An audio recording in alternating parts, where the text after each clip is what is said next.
That's why it's a form of addiction nila na tobacco or cigarettes naman nila. Okay? And then this one is the gadur. This is the decorative container of the Muslim tribes.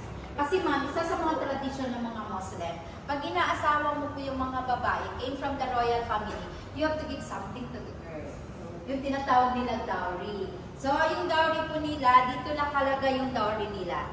But mostly sa dowry nila, it's either the land title, the money, or the jewelries.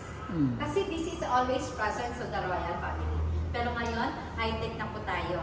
Pwede na through GCash or pwede na siya from transfer. Okay? And then, the talam. Talam or the food tray naman po nila. So, siya masyado yung food tray nila. Kasi ang lalaki ng food tray nila. Ito po ginagamit during special occasion.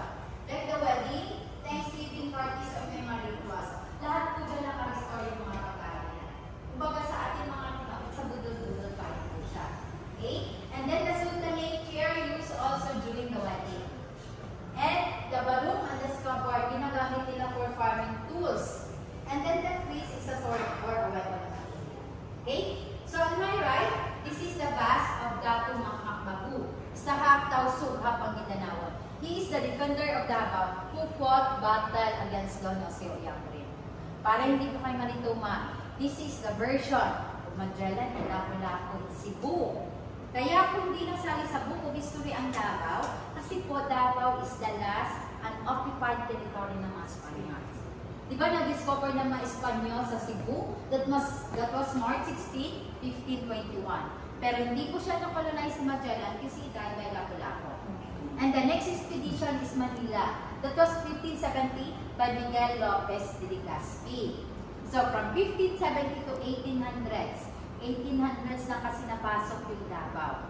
But 283 years po ang gap bago nila na-conquer ang Davao. So nahirapan po silang pumasok sa Davao. It's because we have a strong resistance of the 11 tribes here in Davao. So they fight for the resistance.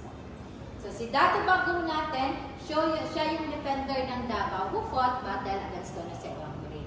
But hindi po siya namatay unlike Magellan and Lapu-Lapu. Namatay lang po siya natural death. Kasi po, during the battle, nagkasunod-sunod kamatayan na natin sa casa. But, considered as a hero nila. So, ito naman po, si Don Jose Cruz de Oyangcorin. Siya yung Magellan version ng Davao. Don Jose Cruz de Oyangcorin was colonized Davao. That was 1848.